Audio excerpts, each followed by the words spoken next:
Good afternoon, everyone.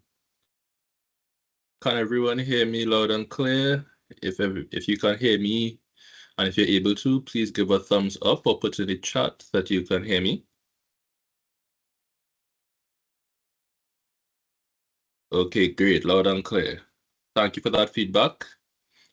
All right, so my name is Khalid Burke from Nestle, part of the Nestle Caribbean Inc. team, and I am an export sales nest trainee.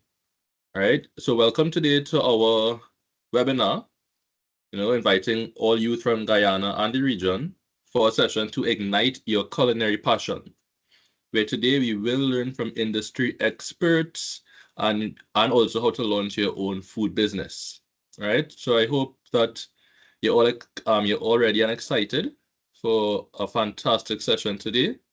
Just letting you know, this session is also being recorded, as we will share it to our social media platforms at Nestle Caribbean, across Instagram, LinkedIn, and all our platforms. All right, so just gonna start in a couple minutes. Just waiting a couple more minutes, and we'll start. Okay.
Okay, everyone, thank you for waiting. So just letting you know that we have an action-packed segment today for you, okay? To let you know that we will have joining us, we will have Okino Petri, Nestle's head of marketing and communications and business executive officer for the culinary brands. So that would be Maggie, Carnation, so on and so forth. We will also have Chef Dustin Dalgetty from Guyana, Chef Simmone Edwin from Trinidad, and Surida Nagreadi or Surithefoodie from Guyana. Okay, so we're gonna talk a lot about igniting your passion, the culinary art. So I want some of you to put in the chat, um, any foodies, any chats, as they call it. Any foodies, anyone interested in the culinary arts?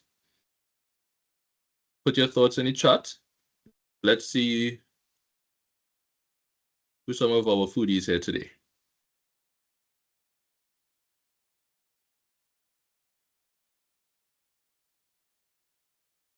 Okay, we have Shayna Sukram.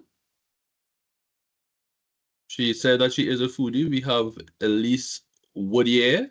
She's into pastry. And Mikey, I hope I'm pronouncing that correctly, has weighed in saying that they also love pastries. I mean, who doesn't love pastries? You know, you can make your pastries with, you know, carnation evaporated milk, green butterfly, fern leaf milk powder. You know, we have lots of different ingredients to excite your palates. All right, we have Khadija Prince, who's currently a culinary student and also into the pastry art. So we have lots of people who will be making cakes and graduation cakes, wedding cake, lots of excitement. Shane Sukram is into custards and cream pies. Love those. Okay, fantastic. Thank you so much for all of that feedback. Right? Okay, and is anyone here at university currently? Who are the university students? Let us know in the chat. And what school you're representing, what country, what city, what region you're representing.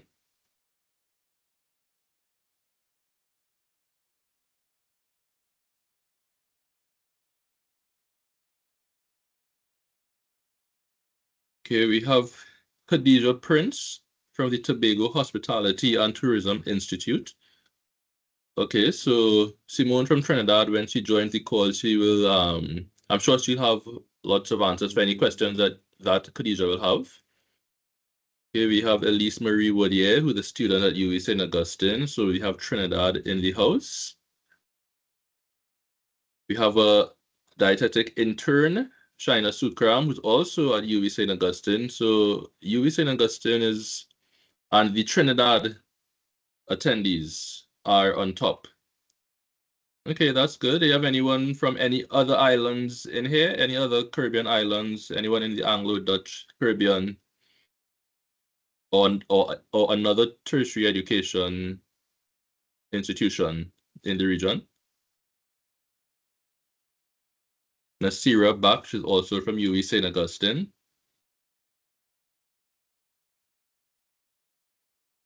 Okay, so we welcome all the UWI students. Someone headed the Bakery Institute in the Netherlands. Wow. Okay, very nice. And they live in Suriname now.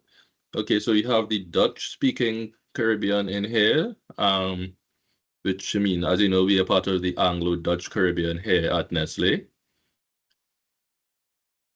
So that's pretty exciting here from Mikey. Again, I hope I'm pronouncing that correctly, or maybe it's Mike. Okay, so now we have our first presenter, Dustin from Guyana.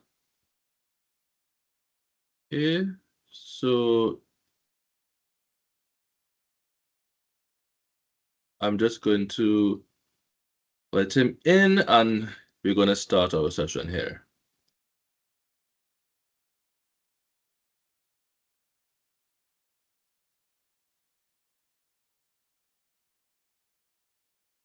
Sorry, Dustin is just having a little bit of technical difficulties, so apologies for that. But we'll be with him shortly.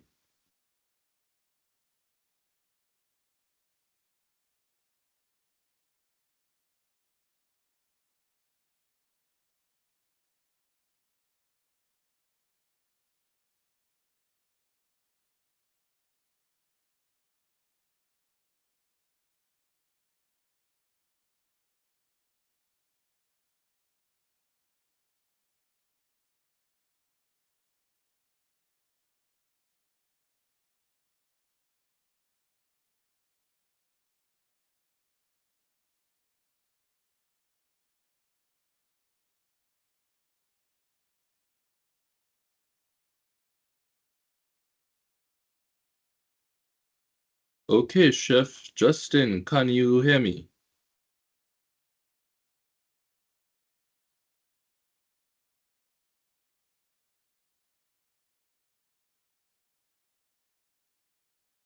Chef Dustin?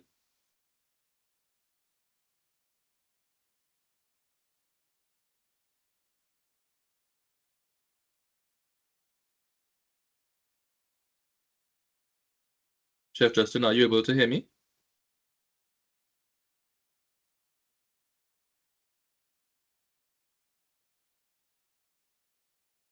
Okay, I can see you. Chef Justin, he has his camera on here.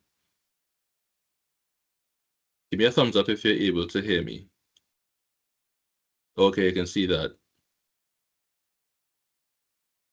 You can hear me now? Yes, loud and clear, loud and clear, loud and clear. All right, fantastic. Okay, great. So thank you so much for joining. All right, and everyone, we have Chef Dustin Dalgetty. Did I pronounce that correctly, Dustin? All right. Hailing from Guyana. Okay, you know, we have a lot of foodies here in the chat, a lot of culinary arts students, and they're all excited to hear from you, and all our other presenters today. Right? So, I mean, I just want you to just quickly start off with giving a brief introduction about yourself. Mhm. What brought you into the culinary industry, and and what are your favorite parts? All right. So my journey started when I migrated to the UK. That's 2002. I'm a football coach by profession. Anything to do with sports, I was there for it. Used to like doing a lot of cooking at home. So my girlfriend and I had at the time, she's like, "Why you don't become a chef?" I was like, So I decided, and since then, I never turned back. 17 years ago. 17 years ago. Yeah. Wow, okay, that's a lot of cooking. Okay, cool, cool. I But mean, there's always space to improve and learn. of course, definitely, there's always room to learn, learning is always important, right? Seeing the dreadlocks on your head, I mean, do you specialize in any eye dishes, as they call it? Uh, yes, I do. Once my customer would ask for it, I do, you know, make ITIL stuff and so forth. Okay, sounds good, sounds good. Okay, so I mean, I say just gave a very brief summary or your introduction into the industry, but I want you to let us know the some more of the inspirations, before adulthood.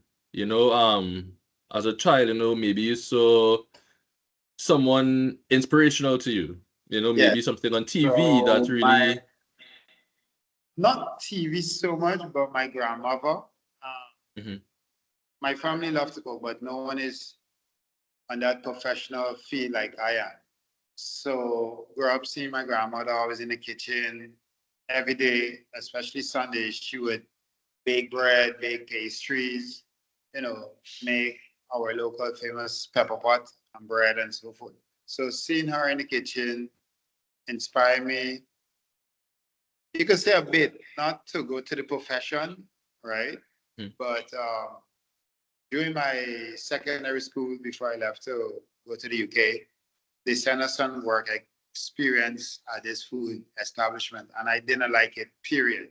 Whoa. Um, Hmm.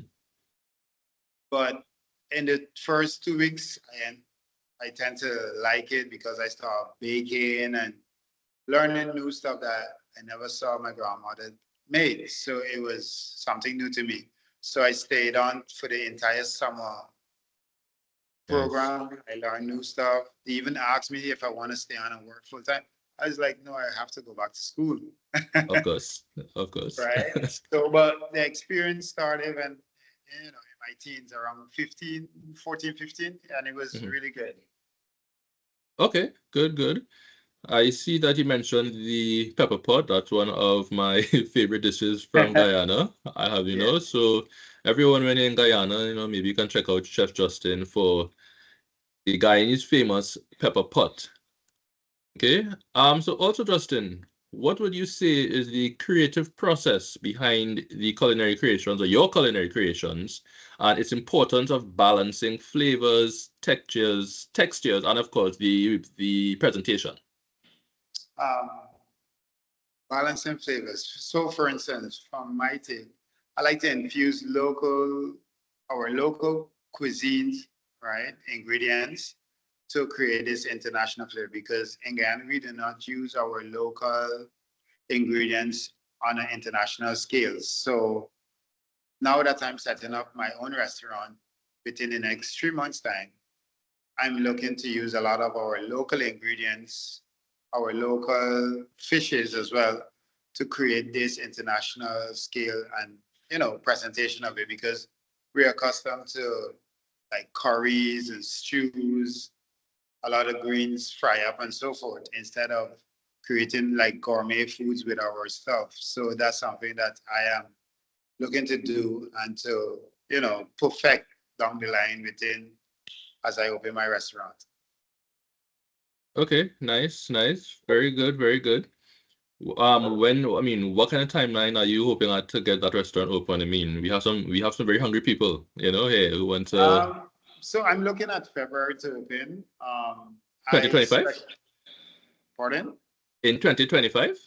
2025, correct. Okay, I'm nice. at I'm at the establishment at the moment. It's just Okay, an very empty good. space at the moment. I work from the kitchen right now and stuff. Just pick up and delivery, but Hmm. I'm in the process of getting stuff in and setting up and so forth. Okay, fantastic, fantastic. So you're on the progression and development track with Guyana. So as you say, Correct. we love to see it. We love to see it. All right. So how do you draw inspiration? I mean, you mentioned some of the local ingredients, but let's say some Nestle products and some other cultural traditions, how do you draw from that?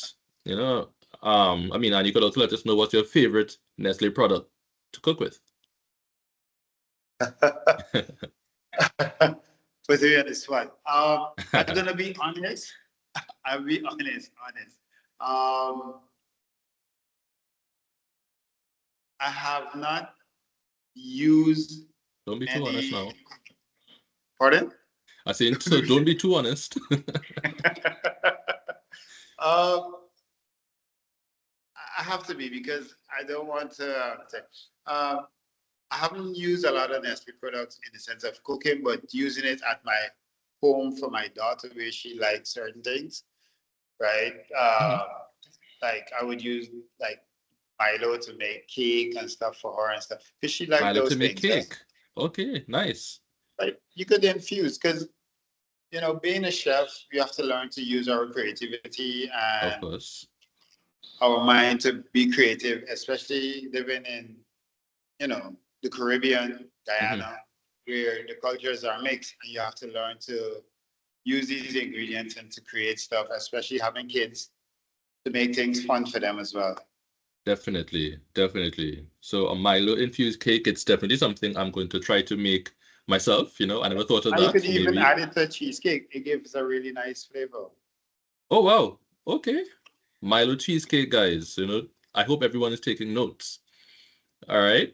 Okay, so let me ask you here as well. What career paths would you say are available to the youth in this industry? So, for example, working in restaurants, to start your own culinary business, just as you have done, and the skills and qualities needed for success. So, besides the traditional opening a restaurant, and opening your own culinary business, what other parts can the youth explore within the culinary industry?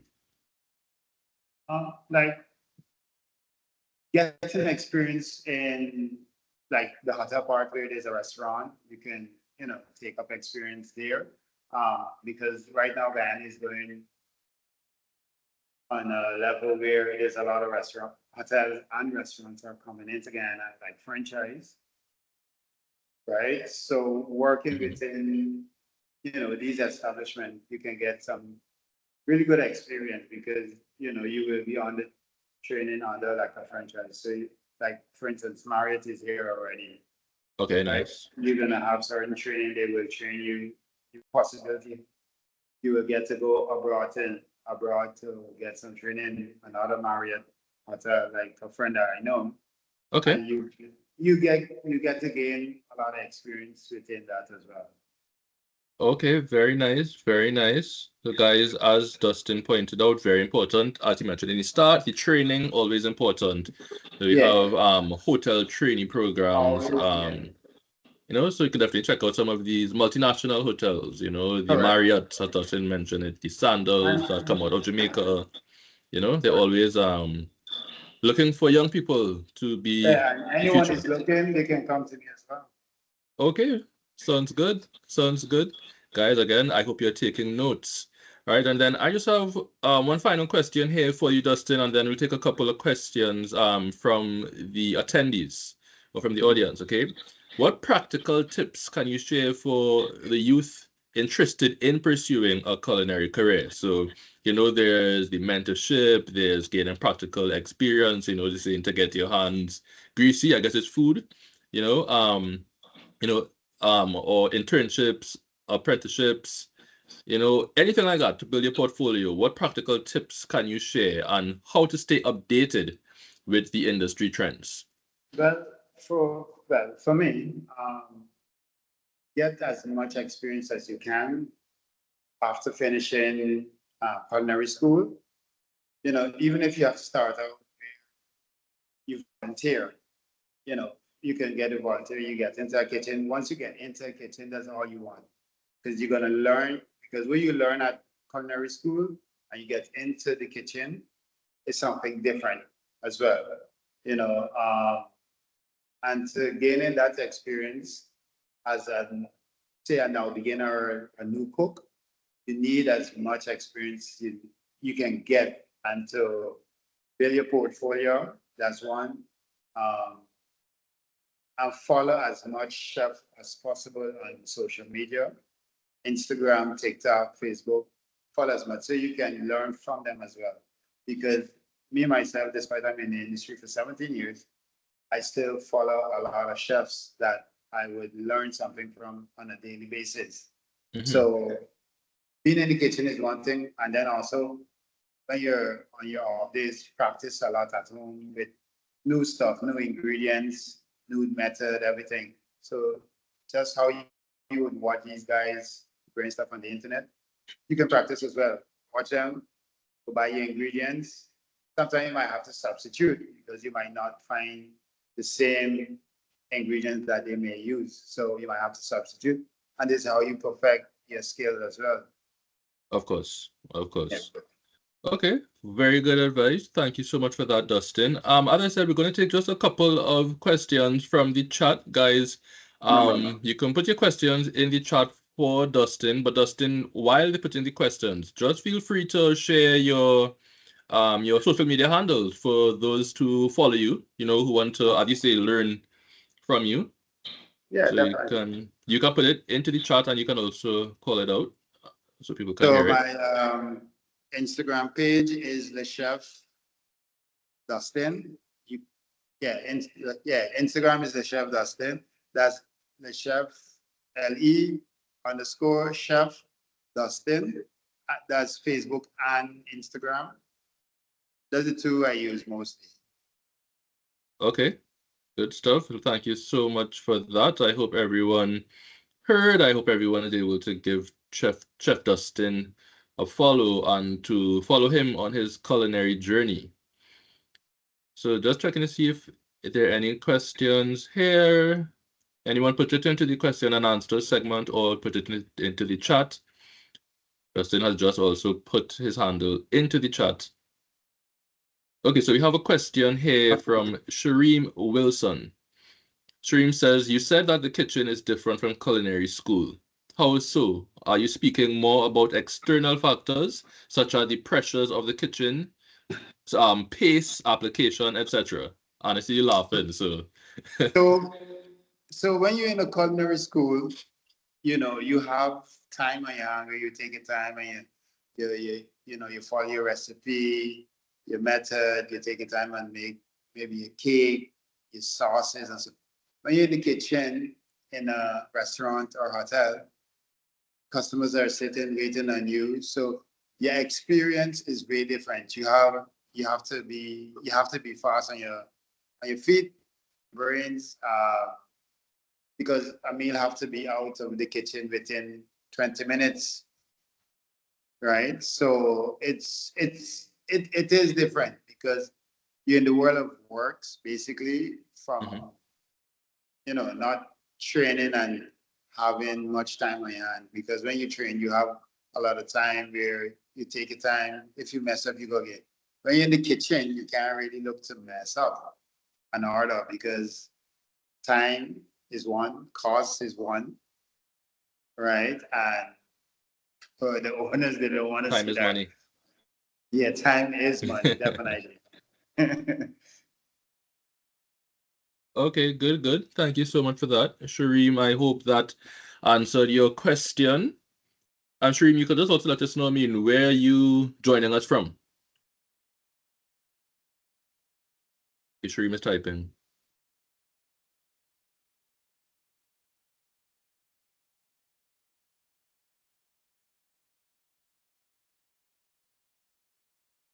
Okay, so Shareem is also joining from Trinidad, St. Augustine. Okay. Okay, fantastic. So all of these young chefs and young foodies can hopefully learn from Chef Dustin, maybe bring some pepper pot over to Trinidad, you Yeah, know? definitely. Yeah. I was in Trinidad in July, but I'm You were looking here in to July, come sometime next year to carnival link time. up with a few chef friends. Okay, sounds good, sounds good. Maybe you can pass in carnival right after you open your restaurant. As you said, February carnival is at the start of March, so you can take a couple days right after you open, and then you pop back over. You should know when you open a restaurant, you can't really take time off. Oh, that guys, very important information there. Very important information Yeah, there. that's another thing. When you establish yourself and you open a restaurant, time off and free time, I would say 3 years tops, 2 to 3 years. You have to put in that work so you can, build your restaurant, uh, build your clientele, build your staff. You know, Mhm. also have confidence in your staff. So at least if you have to take a trip out of the country on business pertaining to work, you have to know you have competent staff to run the business, and especially the kitchen, because the kitchen is the most important part of a restaurant. Of You course. don't want to leave your kitchen and you have to cancel your vacation or business trip to come back because you get a call and saying, you know, things didn't went well, Hmm. customer is not satisfied. So that 2 years Definitely. you work within the business that you can develop it because it's a baby. You have to nurture Yeah. it. You have to nurture it, huh? And to develop it so at least it grow, it could start to creep, then it could walk, and it could maintain itself basically. Okay. Fantastically put, guys. As Chef Dustin said, work hard, play harder, right? Yes, definitely. All the work that you put in, that is what you will get out. Okay, Correct. so thank you so much, Chef Dustin, for this eye-opening talk and discussion into the culinary arts and sharing your journey with us and your thoughts and your beliefs. Okay, so Thank guys, you just remember to follow Chef Dustin on social media as well as Nestle Caribbean, and we will be joined by our second presenter shortly, Mr. Okino Petri from Nestle Jamaica. Thanks again, Dustin. thank you so much.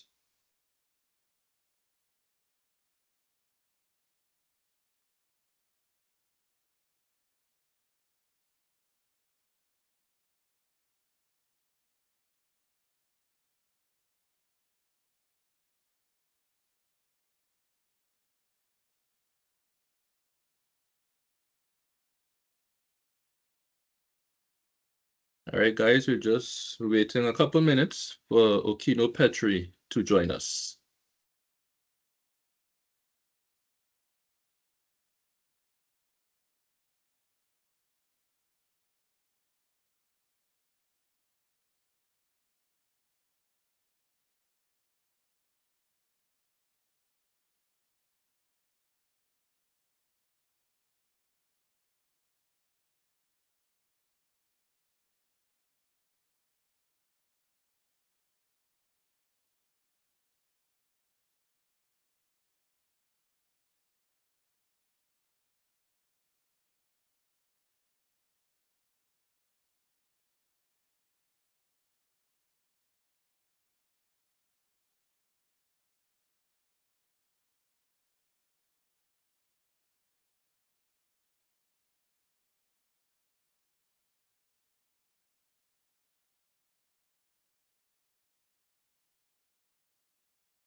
All right, guys, in the meanwhile, just please put in the chat. You can just let me know your feedback so far, what you thought of Chef Dustin, what you think of this initiative that Nestle has put forward, and anything that you want to ask in the meanwhile, please put it in the chat as we await our second presenter.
Okay, so we have a question from Sheree Milson. Thank you so much for this question. So Sheree is asking if Nestle offers any apprenticeships or internships along the lines of inspired culinary arts or nutrition for nutrition students. Okay, well, we definitely have our in-house chefs. We have Chef Janelle in Trinidad and Chef Lumley, I believe, in Nestle Jamaica. And there are always opportunities. You can check out our Nestle Caribbean social media pages, and you can register for the YEP program on our pages. Where beside the internships and the apprenticeships, we actually have courses. We have entrepreneurship courses and stuff that are all free, to register for, so you can begin your journey into the culinary profession. Any other questions?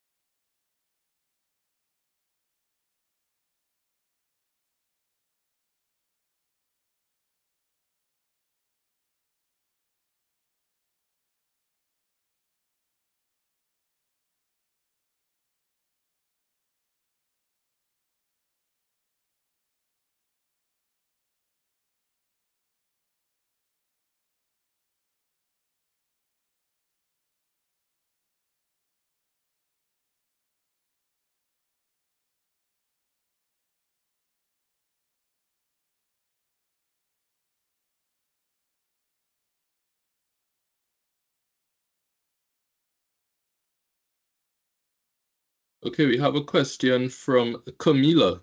Does Nestle have recipes available online for young chefs and home cooks? Excellent question from Camila. And yes, we do. You can check out the Maggie Caribbean page, for example.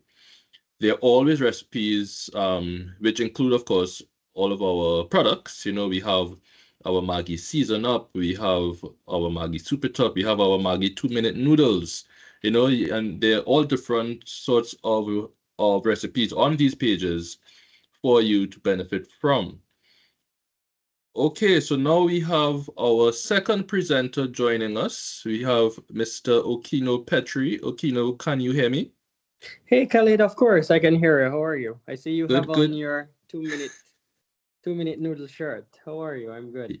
Yes, definitely, definitely. Good to see you again. So, everyone, just welcoming here Mr. Okino Petri, Head of Marketing and Communication and the Business Executive Officer for the culinary brands at the Nestle Anglo-Dutch Caribbean. All right.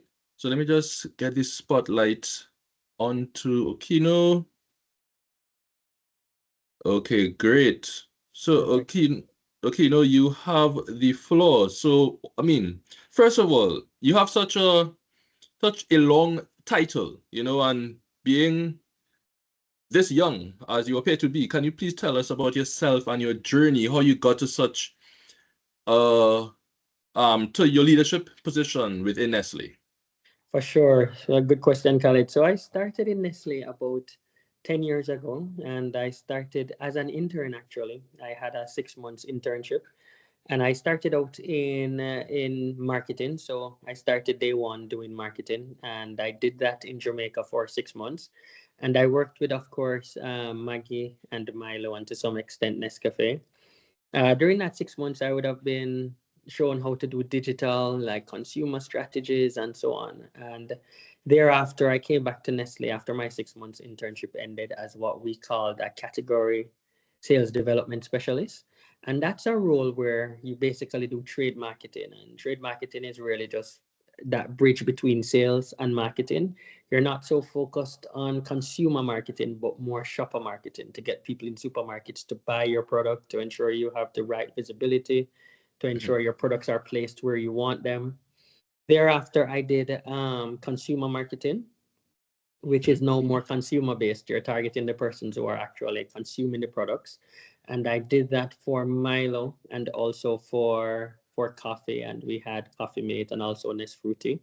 After that, I did a little business management in our cereals business. So I managed that within the Caribbean for a while. And that, of course, taught me how to manage like a P&L, how to read a P&L, how to come up with INR strategies, which should be like new products instead of saying INR. And also thereafter, I got the business executive officer position, and for that, I would be in charge of the strategies that we employ with Maggie within the Caribbean, and also I do marketing and communications. But I think what I would tell persons that is key for your journey is to make sure that you have a plan of where you are, where you want to get to. Two, make sure you have some sponsor for that plan, meaning somebody who is pushing you ahead, somebody who is helping you, keeping you motivated, and you don't want to leave the company to be in charge of your own development. So you need to make sure that you have a plan for your own development. What are you doing on the side? Are you going back to school? Do you have some form of mentorship? Are you trying to get ahead in terms of learning and advancing your own knowledge, and how you're doing that? And just make sure that whatever you're investing your time in terms of career wise, it's something you see yourself doing long term. Otherwise, you're going to be developing a lot of years of experience that if it is something that you don't want to do and you want to start over, then it's going to be a little bit difficult to pivot when you are much older. So I always recommend have a plan, just as though you plan everything else, because if you don't have a plan, then you won't get to where you want to get to. okay, sounds good. Thank you for that. I mean, as the saying goes, I mean, if you fail to plan, then you just plan to fail, Of right? course. So, so very, very important advice there, guys. You know, have a plan, right? Okay, so okay, no. So, what do you think or say is the significance of integrating the culinary culture in food manufacturing and sale? You know, we have a very strong culinary culture and a strong gastronomical industry here in the Caribbean, different islands, a whole melting pot. So what would you say or believe is the significance of integrating the culinary culture into Yeah. food manufacturing? I think for the culinary culture, one of the things that I always encourage, especially chefs or persons that are in food preparation, is to keep things simple. Though our consumers will try to tell you they are looking for something complex, they are not. Food should be something simple. You see it, you want it, you enjoy it, and not necessarily something that is, highfalutin, or you have to do a lot of explanation, or you're doing a lot of experimentation. We have our Maggie Food Court competition, which is an annual competition that is across the Caribbean. And we interact with a lot of chefs annually. We have at least 500 or 600 chefs that are connected in our network. So we get a lot of insights. People now are looking for convenience, Khalid. They want food that no longer takes a long time to prepare. So, I mean, growing up, you would find that we have traditions of cooking soup on every Saturday. That Hmm. would be like taking 2 hours. You'd find on weekends we would cook these elaborate meals of rice and peas, chicken and pila, and the other dishes that are in the Caribbean, macaroni pie. And Hmm. those things would take a considerable amount of time. People at home now are looking for convenience. They want to cook something that will take 45 minutes or less. And the average wait time now that consumers start to get frustrated is beyond 20 minutes in a restaurant. So if you have a Very true. restaurant and the person comes in and they order whatever it is that you have going on around the back, needs to take 20 minutes. What it requires is careful planning. How do I plan my menu? How do I plan demand and forecast to make sure that I am preparing what I know people will want, so that I can just do the finishing touches when they actually order it, or go through that process. So the first thing I would say is listen to the consumer and what they want. You don't have to create brand new menus or create brand new products that have never been done before, like aloe vera in rice. I want to come up with that because I've never seen it before. There is a reason why that does not exist, right? People tend not to want to mix aloe vera with rice. So I would say keep it simple. Try to figure out how you can get this convenience at home, if it is that you want to give products to people that are at home. And if it is that you are in the restaurant industry, try to put, yes, your unique spin on the dish. But I think what consumers are looking for is convenience, quick meals as well, and just consistency, which was one of the big things that's a problem in restaurants, where today it tastes very well, tomorrow it's a little salty, the next day you go, it's a little bit different. And so you see fast food within the Caribbean is growing at a greater alarming rate than regular restaurants are growing. And the problem with that all the time is not only price, but also convenience and consistency. The other thing too is you have to look at the economic reality of who you're marketing to as well. So to decide on your menu or to decide on the product you want to launch. And food, unlike other products which are defined as luxury, I can tell you, if you were in the market to sell really high end watches, you would know that there is a finite number of persons who can have a watch, right? You can only wear one watch per day. You're not buying this frequently. When you're in the business of food, it's always better to cater to the masses. Everybody needs to eat on average 3 times a day. So it means if you have a product that's so expensive, or you have a restaurant that's so expensive that people are only coming there for their birthdays, or if it's a treat, or if it's something that they're not paying for, like dates and that kind of a thing, then it's not going to thrive for a very long time, because our economic realities in the Caribbean are so middle to lower class that you need to make sure that your menu can cater to that. Once it is that you're going to premium, your menu is going to be so much smaller, your restaurant size is going to be so much smaller. And if you're selling a mainstream product within the supermarkets, it's not going to rotate as fast because of the price. So I always say, look at the trends, look at the consumer wallets, and use that to determine what you think their palates will want to afford and can afford. Okay, thank you so much for that. As Okino said, for the cultural, what's the word that I want to use? For the cultural integration, it's important to keep up with the trends, to keep up with the customer, to ensure you know what the customer wants, what the customer needs, and as you said, we're going towards a more convenient, fast-paced world, so the culinary culture has to move with the trends. and into manufacturing and sales. So also now, Aquino, what would be your thoughts on culinary education versus practical experience in the hospitality and tourism industry? I mean, coming from Jamaica, that of course is a massive industry, you know? So what are Yes, and your, I think in Guyana also there is, of course, well, yes, massive potential, and in the Caribbean correct, as a whole, there is massive potential correct. for this, right? Mhm. To your question, what was your question again, Khalid? What is? Right. So the question is, what are your thoughts on the culinary education versus practical experience in Ah, in this industry, the hospitality and tourism industry? I think that you have to have a mix of the two, right? Nothing trumps experience. So if you can get experience, that is good. But education gives you that level of mastery that complements experience very well. And so I generally don't recommend that you only do the experiential side, because once you do the experiential side, you're most times limited to just that one person who is teaching you how to prepare that particular dish.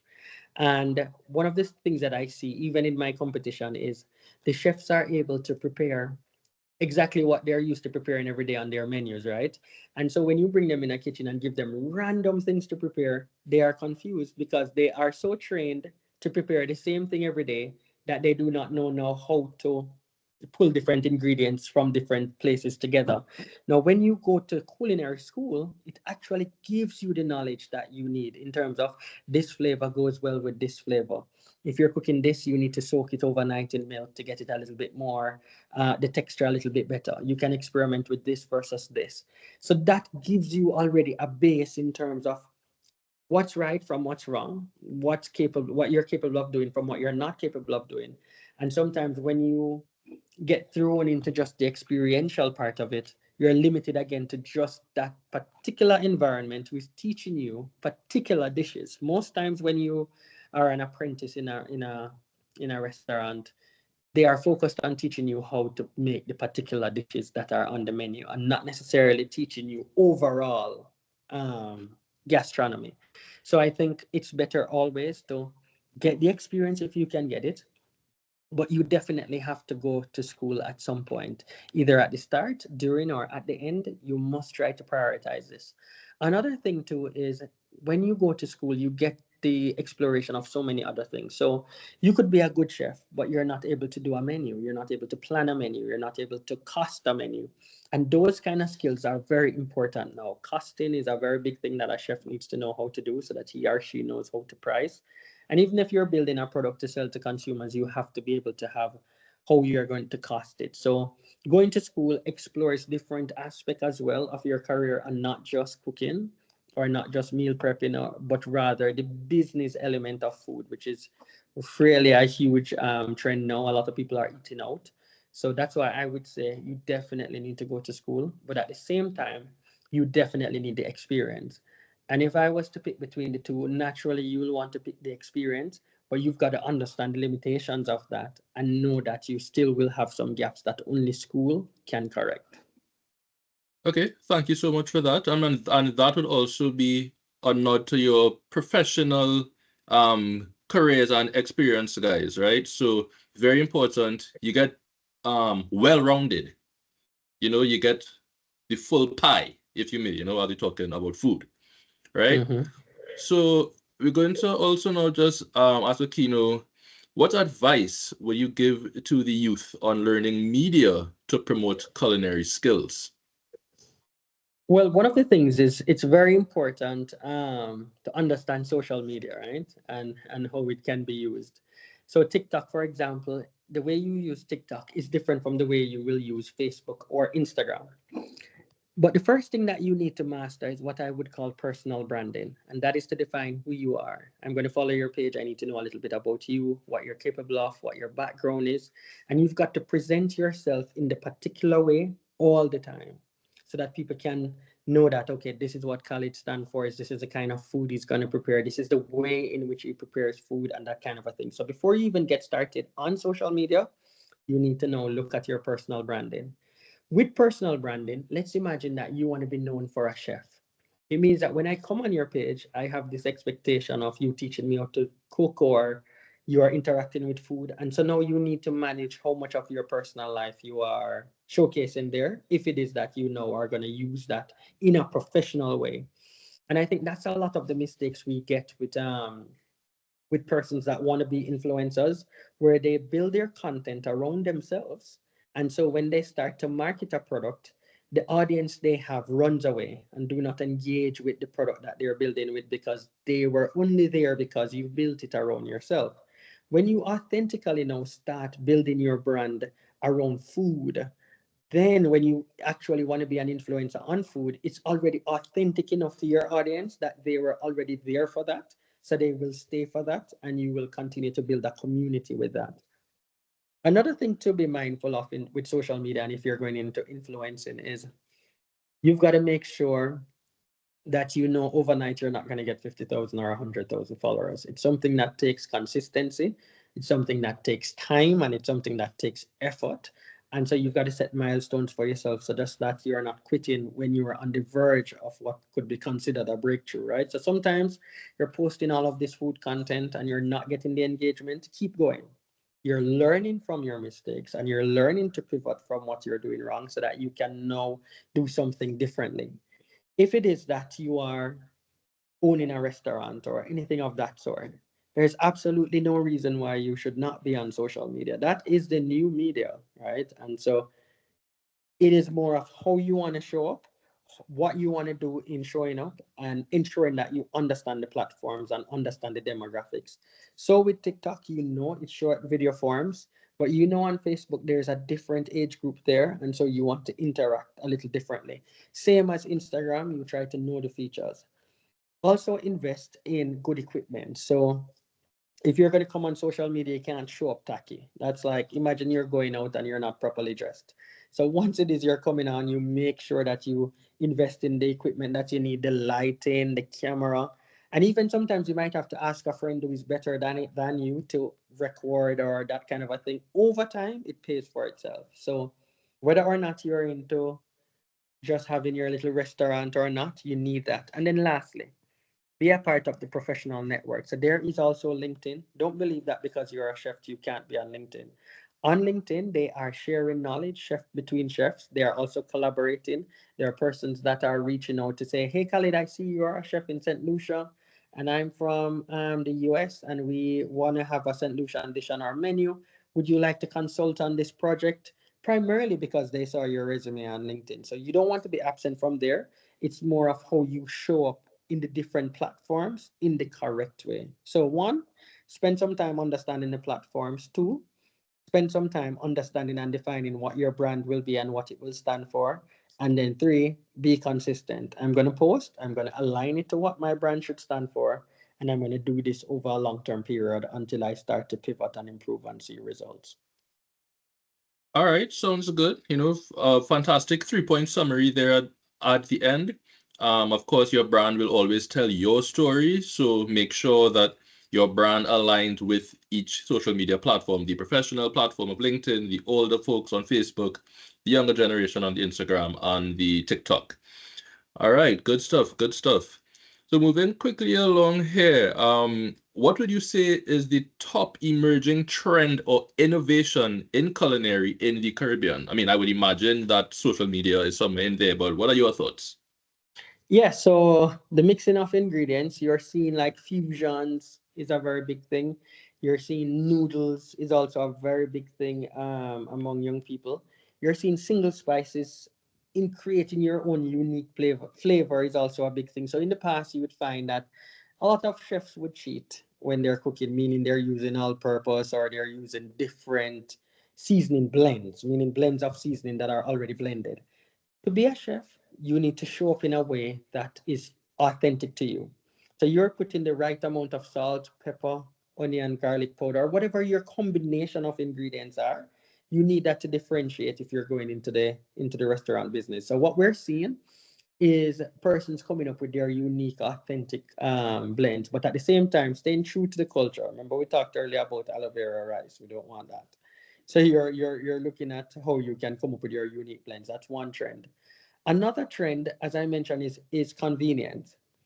As a chef, one of the best things you could do is to create something on a menu item, but also be able to sell a product that the person can take home and finish the dish if they want to have it again tomorrow without having to come back, which is like a frozen food kind of thing, right? Um, and an emerging trend now is the air fryer. And when I say the air fryer, you have to look at what are appliances that are evolving in our preparation techniques. Where we've seen in the Caribbean where the use of the stove and the oven is declining, with the use of the air fryer starting to increase. So whatever dishes, products, or versatility that you need to have to make sure that is suited to the air fryer is something that you need to keep abreast of. But if you are a chef, the point that you should take away from the air fryer is you need to start understanding how to use different machinery that's now available in the kitchen to make your cooking life easier. You can imagine before there was a pressure cooker, persons were using a little pot and trying to stew for long hours. And you're like, oh no, I'm not using the pressure cooker. That's like for people that don't know how to cook. And no, no, no. You've got to embrace what are the new tools, what are the new techniques. The other thing that I would encourage is to read a lot, right? There are lots of chefs that are sharing rather different recipes, different blends, different concussions that they're doing. And I think you can steal with pride on that in terms of trying instead of trying to re invent the wheel, right? You're also seeing this increase in vegetarian dishes. So it's good if you can go into that as well. People are reducing their intake of meats and moving now into more vegan options, and there are persons who are pescatarian. So on your menus, you need to make sure if you're a chef that you have options that cater to those kind of dietary restrictions. At one point, that would have been very small, but that now is a very big growing emerging emerging trend. So those are what I would say based on where you are that I would look at in the short term, which is what is a signature dish that you can create with your own authentic blend of spices? That's one. Two, understand the new technologies and machineries that are out there in the kitchen and embrace them. And of course, start to use them. Three, you need to cater to the new emerging dietary needs that are growing. Do not ignore these things. In a lot of Caribbean countries, we have vegan restaurants entirely now that are making an entire business. Before, that would just be one option on a menu. So you need to make sure that you have a menu that's diverse enough that also can cater to those persons. Another big emerging trend is what we call like one pot meals, where people are now serving you in bowls and you get like a little noodle and you get some eggs and you get some chicken and that kind of a thing. So that's a growing trend among the Gen Zs and also to some extent the millennials. So see if you can have something that's going in that direction as well. And of course, people are looking for convenience, and as I said before, price is also a big factor that you need to consider when you're doing your menus. Okay, thank you for that. I mean, one word that keeps coming up, as you say, is the convenience. So that is the advent of the air fryer, making everything easier, making everything again more convenient, right? Okay, so we're just going to wrap up quickly here. Just any final advice that you would give to the youth interested in this career path, and what are some other non-traditional aspects that you think can be available for the youth besides the chef and the restaurant owners type thing? One of the things I would say is now if you're going into this industry, you've got to go all in. You can't go halfway. You've got to know this is what I want and this is what I want to do. One of the big problems I see with youths now, especially choosing careers, and this is very serious, is for you to know what the salaries will look like. And I say that because I see a lot of persons who study, they like something and they're passionate about it. I want to be a chef. I want to be a this. And then when they start and recognize what the salary is and how long the journey is before they start to intersect between income and their expectations, they start to hate what they're doing. So I would say be sure to make sure before you start to over immerse in what you're doing that the payout is going to align with exactly what you want to do, right? Otherwise, you will need to become very entrepreneurial or you will have to be very patient to go through the salary part to gain the experience to finally get where you want to get to, right? The second thing is once you've decided that's what you want to do, let's master the basics.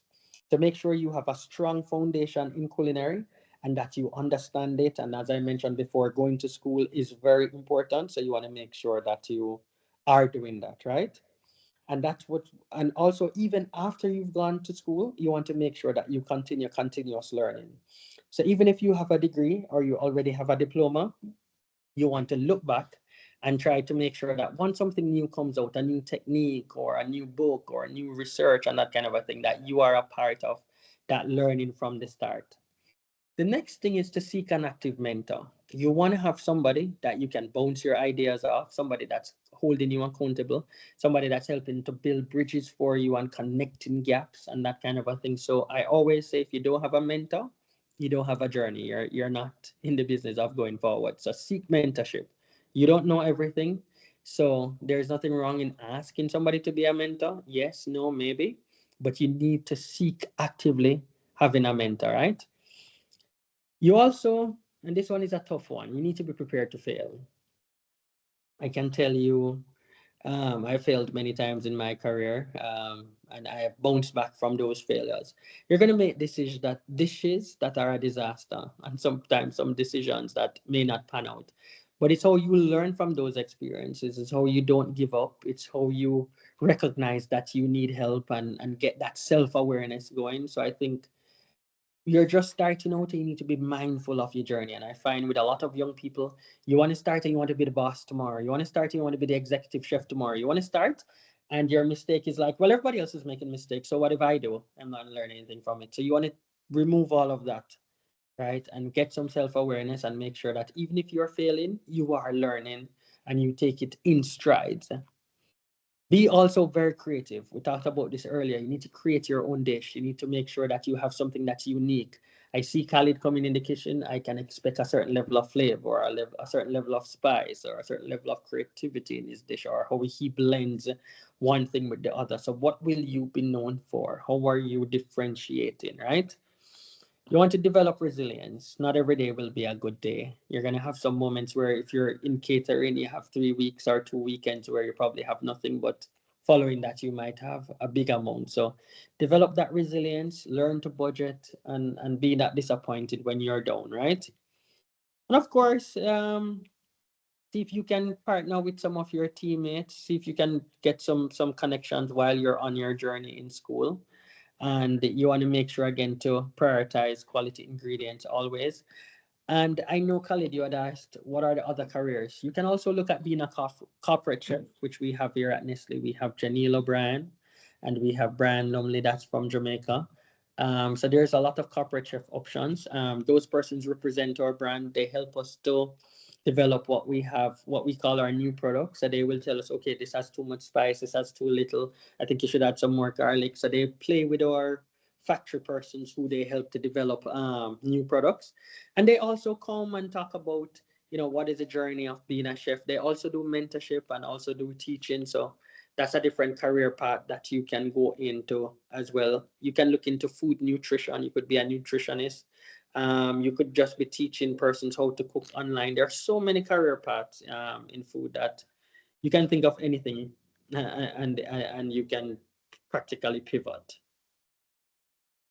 All right, good stuff. Fantastic advice there from Mr. Okino Petri. So we thank Okino for his presentation. Thank you for all of his learnings today. All right, guys, as I mentioned, he's the head of marketing and communication and the business executive officer for culinary brands at Nestle. So he definitely knows what he is speaking about. And the culinary brands, of course, will include the Maggi, he used the word, the Maggi Unique, the different seasoning, the super tub, the Maggi season up, the Maggi 2-minute noodles, as you mentioned at the start as well. So guys, we thank Okino again, and now we're going to move on to our third presenter. Okino, thank you so much.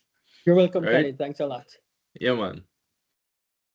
So we are going to move on to our third presenter, and I believe she is here already, Simmone Edwin.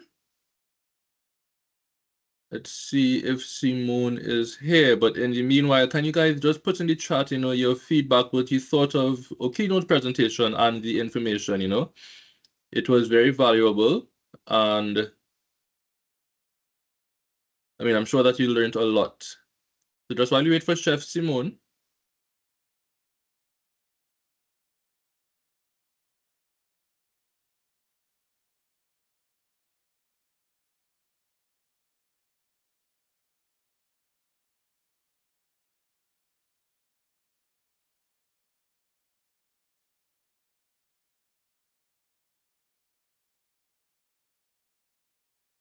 Okay. We Hi, have how are you? Chef Simmone. Can you hear me? Yes, I am hearing you clearly. All right. Perfect. Thank you so much for joining. Thank you very much for having me here. All right. I'm just bringing the spotlight onto Chef Simmone now.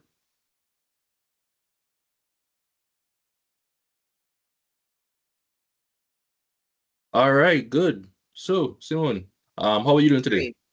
I am great. How are you? How are you all doing? Good, good, good. You know, it's Wednesday, as the Gen Z say, happy hump day. Yes, it is. You know, I so am. sorry. No, sorry, you go ahead. Oh no, I was just saying, you know, we're just so glad to have you here. You know, if you could just give a brief introduction about who is Chef Simmone. All right. Well, I Simmone Edwin. I have been a chef for pretty much all of my career. I am one of those who fell in love with it at the school level, and then I just never looked back since.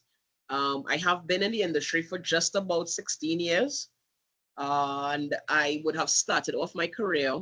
I Unlike most people's stories that started off, with their in their grandmother's kitchen, or they could remember from the age of 3 they were making things in the kitchen. I didn't have that story. I went to secondary school, and I was just good at certain subjects, and I did not know what career path I wanted to take. I just know I did not want an office job because my personality is one that I need to be doing something new every day. I went into my background is in terms of scholastic background. It is I thought I wanted to become a flight attendant because I love to travel, and I had a knack for languages. So I studied languages, and I always loved art. So I was always very inclined to be artistic from an early age. And so when I went into Form 6 in secondary school in Trinidad, my art teacher one day was asking the students what we wanted to do after we left school. And everybody had their stories. So, and I was sitting in the back of the class, just, mum. And then when she came to me, I literally, all I could have said was, I have no idea. And she said, all right, listen, the Form 5s are going on a field trip in a few days to our what was then TTHTI, or hotel school. And she said, just go and just open your mind, see what it's about. And I went that day and literally fell in love with food in a different kind of way, because I saw a carving. They had an open house that they allowed the secondary school students to come in just to see what the hospitality and culinary industry was about. And I literally saw a fruit carving and an ice carving, and my mind was blown that you could have done things like that. Like, so my artistic background, I think, was intrigued that you can make food, besides eating food, you could do these things with it and have it looking so artistic. And I was sold. So from then I went to that same institute. I did 2 years of training there, and I fell in love with it. Most people, I think, when they start off their culinary journey in school, they always tell you, or at least I learned this over a period of time, that a lot of people have different paths, and it's fine to have a different path. A lot of people may skip school altogether and just decide to throw themselves into working immediately. But I would say that those 2 years in Trinidad taught me to embrace it and to really see what it was before I dove headfirst into it.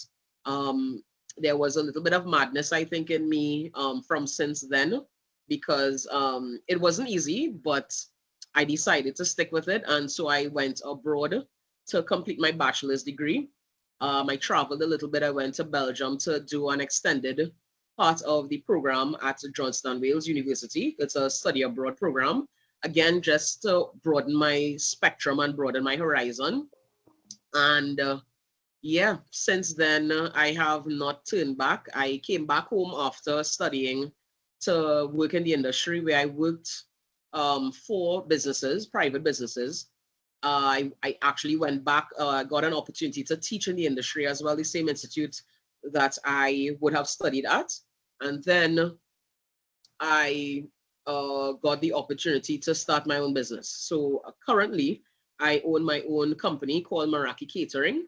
It's a full service catering company that recently I have branched out into consultations, just a different path that I am exploring right now for the industry, because it's a certain lack of training. And so I got the idea seeing a problem and learning how to approach it in a smart way. So basically, that's my journey in a nutshell. Okay, thank you so much for that. Very informative. I mean, I like how you also mentioned the study abroad program. You know, that's something that Mhm. that many people may not always think about in No, the culinary profession when coming from the Caribbean. correct. Before you came on to present, we actually had Mike in the chat from Suriname who I believe said he studied in the Netherlands, Yeah, you know? so So, we got to so we were in Belgium, but part of the program allows you a weekend to explore different European countries because it's so close. You literally hop a train. of And course. one of our professors always instilled in us to just get out of your comfort zone. Being from the Caribbean, we have this very sheltered approach to life, I think. Your parents would be afraid to send you to explore on your own. But so being in that environment with Americans, and they have a completely different outlook of life. They are ready to get out there and just explore.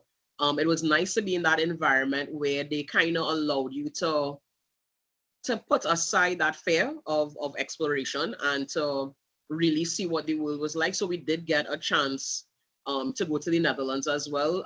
And I always say if I have to live anywhere else, it would be between the Netherlands and Belgium. It's not like anything we've ever experienced in the Caribbean. Wow, sounds Yeah, amazing. I mean, I yeah. should probably try to make a trip someday, You you know? should, you should get on that. Sounds good, sounds good. Okay, so you also mentioned before your creative passion or the artist in you, Mhm. which is something that a lot of chefs I think would need to have. But what would you say is the creative process behind culinary creations and its importance of balancing flavors, textures, and presentation? All right. Well, we hear the age-old saying, people eat with their eyes first, and I think that that is my ask anybody that knows me and my work. I am a very visual person. If the approach to food is not visual, I think you're gonna have a harder time to convince somebody to try a dish. So I always pay attention to plating and to before I used to tell my students in the industry, before you pick up a potato to cut it, you need to envision how you want it on the plate, because it needs to speak to your technique and your experience as a chef to be able to transform this simple ingredient into something that evokes some kind of emotion in the audience, who is your customer or the guest sitting in the restaurant, the same way a piece of art, where you look at a piece of art and it should pull some kind of thing out of you. If it's fear, if it's happiness, if it's sadness, if it's melancholy, it needs to do something. And food, I think, is no different. There's no one time I think anybody could relate to any experience in their life where food was involved and it was not tied to an emotion. So I think your inspiration needs to come from a place of one, you knowing yourself and what you want to portray. um, I sat in a little bit at the end of Okino's presentation, and he used a word that I is my word for the next maybe decade that I am going to always have at the back of my head, and it's authenticity. You have to know what you are about for you to be able to give to somebody. We live in a world right now where people sniff out inauthentic people. Like, I mean, you might get away with it for like 5, 10 minutes, but the longer you have to keep creating or recreating yourself, it's going to get tiring. And if you are authentic and if you draw from a place of your what you are accustomed to and what you know, I think it's a lot easier to connect with your audience, who is your crowd. So your inspiration would tend to flow very easily once you stay authentic to who you are, and once you draw inspiration from, just what you've experienced in life. I think that that's the easiest way to, stay connected. Okay, thank you so much for that. I mean, as you say, I mean, drawing from the consumer and your audience. I mean, you have Mhm. a bit of fans here in the chat, we Oh, have, really? yes, we have Shayna Sukram saying that she sees you when you appear on TTT and she loves your Oh, yeah. recipes. And we have Chrissy as well, who said she did a sushi making course with Meraki Oh, Catering and she quite hi, enjoyed Chrissy. How it. are you? How are you guys? Thank you so much for the support. All right, sounds good. I mean, you also mentioned at the start, of that question that you always Mhm. say this saying, you eat with your eyes first. I mean, I know it a little Yeah. differently, saying your eye bigger than your mouth, but I hear what you're saying, you know, Yeah. that makes perfect sense, Yeah. All right, so we also want to ask you here, what career paths would you say would be available to youth in the industry? We asked Chef Dustin that as well, but we want to get different takes on it, or Okay. different opinions. Okay. You know? So a lot of us that start off in, if it's, well, I'll talk to culinary because that's our thing. We know hospitality because it's obviously segued into, being hospitable to your clients or your guests in your restaurant. So in the culinary world, I think a lot of us just have this idea that we go to school, we learn techniques, so we learn ingredients, we learn how to cook, and that the next obvious thing is to become a chef or a sous chef in our restaurant. And I think we don't allow for imagination to take place when I, again, and it comes from me being exposed to the schooling in the United States, where, again, my mind was blown with the types of jobs that I heard that people who started off as wanted to become chefs eventually ended up into. So I met someone who is literally a lawyer that deals with the culinary world. So again, we don't think about it, but um, in the how he described his job is basically he started off being a chef, but then he went to work in just as a line chef in a restaurant, and someone ate something that apparently somebody's diamond ring fell off into in a salad or something, and they broke the customer's tooth. And obviously, the restaurant is liable for this now and had to pay a ridiculous amount of money to the person.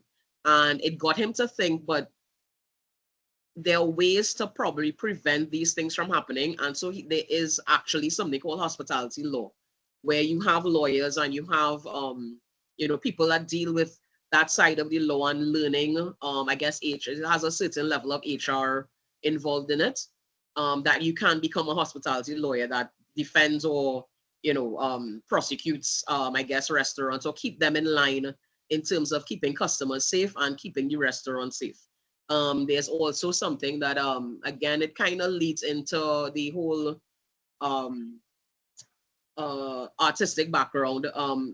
For food photography is a huge paying job where that a lot of people, you need to learn how to treat food and learn that aspect of being able to take pictures properly, because there are a lot of magazines and a lot of online publications that require some level of food photography when restaurants are publishing new menus.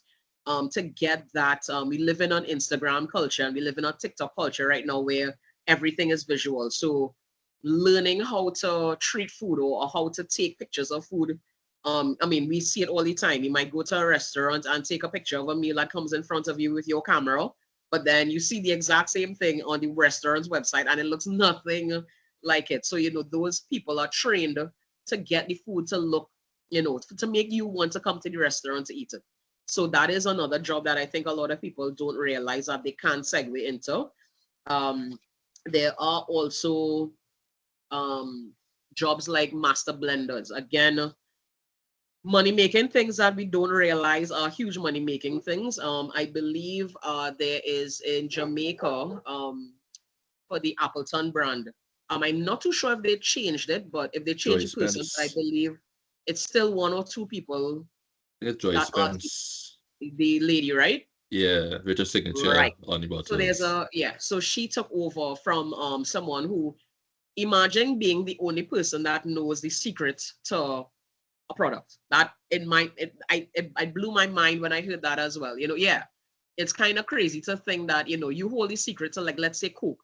A lot of these companies have food scientists. If you have a science background, you can pair that with food as well. So you learn the technique of cooking and the science of cooking and baking that you can now apply to a practical job, where you can go to a company and they hire you literally to use your brain to figure out recipes and to figure out things. Nestle, I'm sure, have their food scientists, because again, you're thinking of Definitely. packaging. You want them it to stay on or it needs to stay on the shelf for an extended period of time.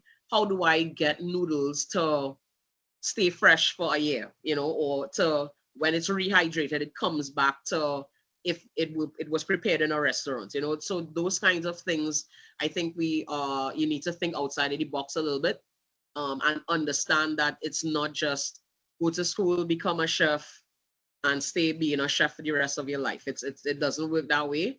There are a lot of instances where you can think of pairing your passion. So cooking might not be a passion, might just be a job or something that earns you money for this period of time. But like if you now pair technology with food, there are a lot of food platforms. I'm guessing the person that started Grubhub or what we call down here food drop, would see that there is a need and they blend culinary with that need and you fix a problem. So I had a mentor that always said, once you fix a problem, that's where the money lies, So just thinking outside of the box a little bit, and knowing that the end game is not necessarily just to become the best chef anywhere. There are a lot of jobs that are available that you can read up on and just talk to people in the industry. And you never know where your mind could be blown in different ways.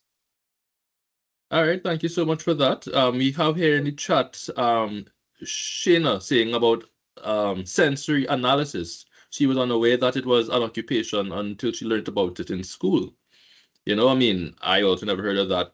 Just as I never heard of the legal side of the Yeah, hospitality industry. That's yeah, really a very interesting one. you yeah, know. So we're getting some great tips here from Chef Simmone.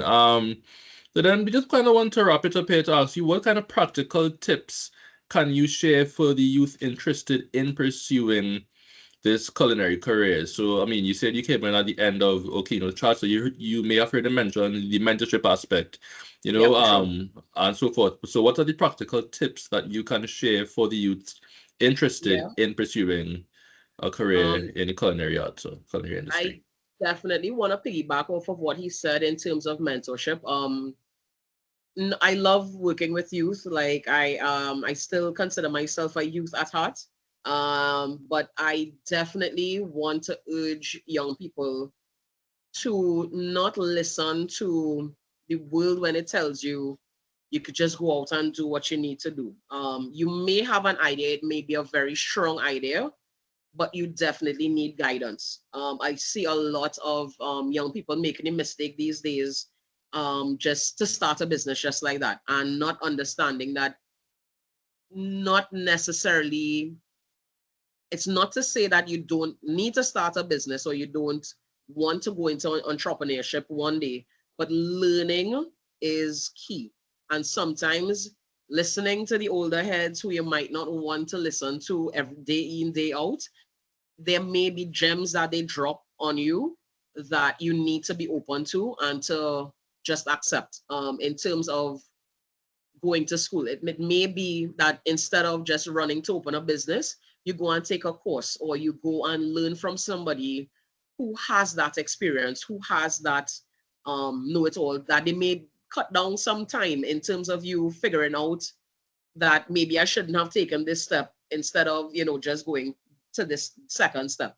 Mentorship is very important because it allows you to connect with someone who would have possibly gone through everything that you would have gone through and save you a lot of heartache and headache.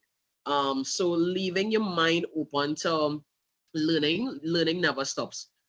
There are people that always approach me and say, you know, oh my gosh, you're so good, you're a master at this. And I have to stop them and tell them, no, I am not. I am the furthest thing from a master.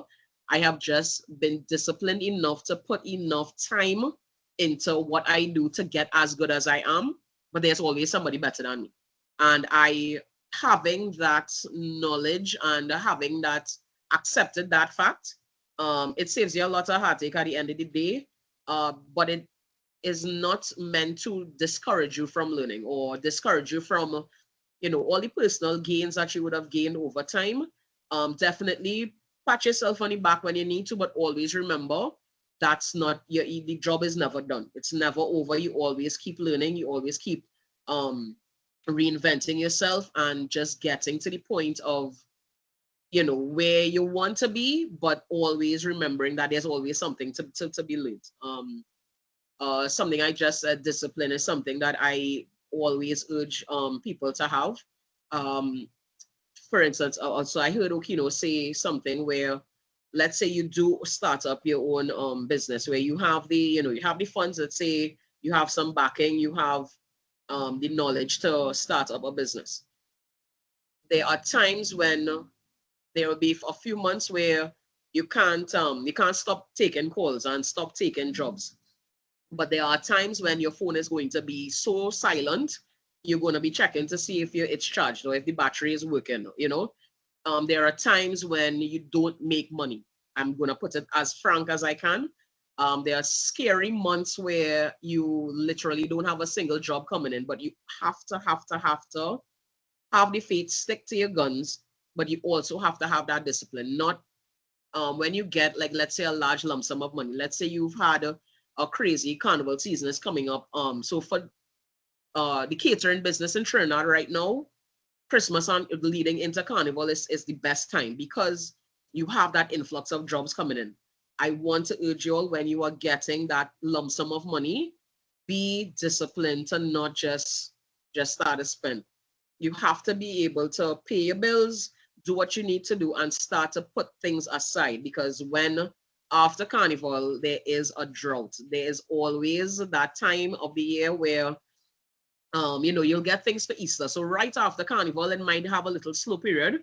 Things will still be coming in, but generally between the months, I would say, of May and July, or maybe even extended to August, there is a huge draw because a lot of people are leaving the country. A lot of people are not going to be ordering, you know, if you do cakes, if you do food, things like that, they would not be ordering as much. So you have to have that discipline within yourself as a business owner to understand the periods and to understand how to maximize the periods and then to how to maximize your money to be able to spread it across the board.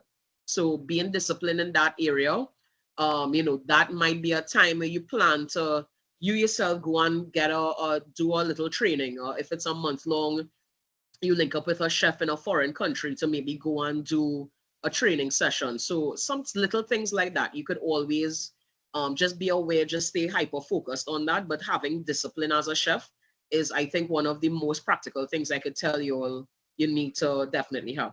On that next note, networking, never be so closed off that you think you know it all, that you don't want to ask somebody, hey, how did you do this? Or how did you come across this? I think we naturally as human beings have a fear of this person looks unapproachable. Open your mouth and talk, you never know. There have been instances in my life where, you know, you get that, you know, that knot in your throat that you want to approach somebody because, you know, you may be looking at them up here and they could be the coolest person in the room where you can just go and have a conversation with them. And things just unfold and unravel to the point where you surprise yourself, you know. So never be afraid to network. Get on somebody's, instead of DMing all of these other celebrities that are going to add nothing to your life. DM a chef. Find somebody who, let's say you love sushi. Go find a Japanese chef. DM them. You never know if they might extend a start for you to come and stage at their restaurant. It might be not, you know, a highly paying job, but again, you're learning something and you're getting something intangible, which is you are developing your skill. One I have there are a whole set of other things, but one thing I will definitely that I live my rule that I live by. Well, two things. Always respect people. In the industry, you never know who you're speaking to. Having respect for the person that has the jacket on and the person who is mopping the floor has been one of the most invaluable things I think I have applied to my career, where you would find people that look like they have menial jobs. Trust me, they have a wealth of knowledge, especially people who you're seeing working with a company for 20 something years, 30 something years. You never know who has what kind of power and who can, save you from a lot of embarrassing moments in the industry, just by having respect for them. So the same kind of way you speak to the CEO of a company, speak to the janitor. You never know who is listening. First of all, you always, stay out ready, because people are always looking at you and always looking to see if they want to help you or not. All right. And definitely, humility is going to take you further than your ego will. As chefs, we generally have an ego. Like I've never met a chef that is not prideful of what they do and doesn't have that kind of you have to have a certain level of confidence. Don't let it get you carried away. You have to know when to be humble. I would say always move with humility. A lot of people sometimes, comment to me and say that um, I look unapproachable and I look a certain way. It's just because I just have a serious resting BF, you know what I mean. That I look a certain way, but I will always maintain a humility in the industry, because I have learned that when people feel comfortable around you, the help, and you always have to admit when you need help. We all need help. There are sometimes, your ego might take you into, places in your head that you think you don't need help or you're untouchable. Trust me, there's always somebody better. There's always somebody that can give you something that you never know you needed. So staying humble and staying just true to yourself will always get you further than, just having your head inflated. Just try to stay grounded. And yeah, that's as much as I can offer to you all today. All right, thank you so much for that, Chef Simmone. I mean, that is more than just the culinary lesson. These are also life lessons that we just Sure. learned from Chef Simmone. So thank you very much for your presentation. You're Just most to quickly welcome. piggyback on the constant learning, I have pinned in the chat the Nestle Youth Entrepreneurship Platform link, where you can sign up for entrepreneurship courses, and they're all free from Nestle to continue on your journey. So we want to thank Chef Simmone again. Chef, you can just quickly drop your chef Instagram handle into the chat, so Gotcha. so our attendees can follow you and they can continue to learn from you.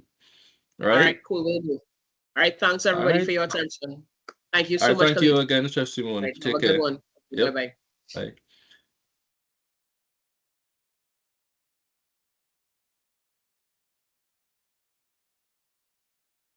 All right. And now we have our final guest for the evening.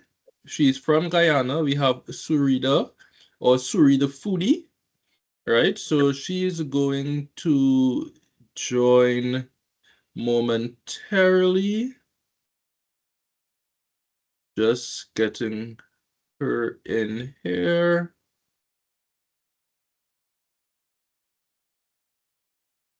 Just one quick second.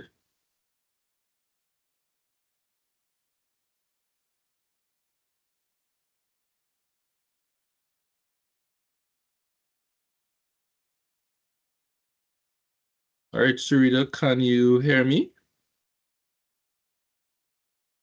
Yes, I can. Okay, sounds good. Let me just put the spotlight on you here now as well. All right, so welcome, Surida. Thank you, Surida thank you. Foodie. How are you feeling today? How is your Wednesday? How is your hump day? Oh, it has been an extremely busy day, but I've been planning for this and looking forward to it for such a long time. So I'm finally happy to be able to be a part of this. All right, sounds good. Sounds good. I mean, of course, as we ask all of the presenters, if you can just give the attendees just a quick introduction about who Suri the Foodie is, and your background and what brought you here today in this platform. All right, so good evening, everyone, and it's so great to see so many persons here. Before I start to say anything about myself, I just want to take this time to say that I've listened to my the colleagues presenting today, and what a wealth of information and knowledge that this has brought out today. And I'm certain that for various people that they'll be able to take away something from this and relate to something, and that this is going to be a wealth of knowledge for you as you now incorporate this into launching your business, or you already have a business, how to do something differently. You would have learned something new. So we're hoping that you find the information valuable today and that you can, put this to use. All right, so for me, sorry the foodie, how I found my way into this food industry. So it's a series of stories, but I'll try to fit in, quickly as possible. So when I was about 13 or 14 years old, I attended a Hindu school, and when we were going to the school during the day, we were vegetarians, and when we are home in the evening, we're eating meat. Right? So we figured that, what, we felt guilty because the school was not only a Hindu school, but it was actually in the same compound as a Hindu temple, which we also used daily for our sessions in the morning, lunchtime, and also to go home in the afternoon. So we felt pretty guilty about it. So we figured that, hey, you know what, during the time when we were going to the school, my sister and I were going to be vegetarians. So it was very difficult for my mom to cook, vegetarian food and then foods for everybody else. So I started learning how to cook my own food to give her a little break. And you wouldn't believe what I started to learn to cook: ramen.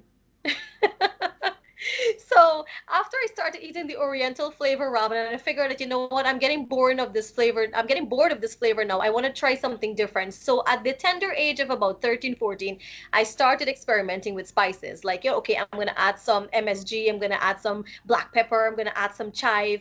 I'm going to add some green seasoning, and from there, my love for food started to grow. In addition to that, my parents had two liquor restaurants or bars, and every weekend, we prepare, as in Guyanese here, we call it cutters. Basically, like the little appetizers and stuff to drink with, right?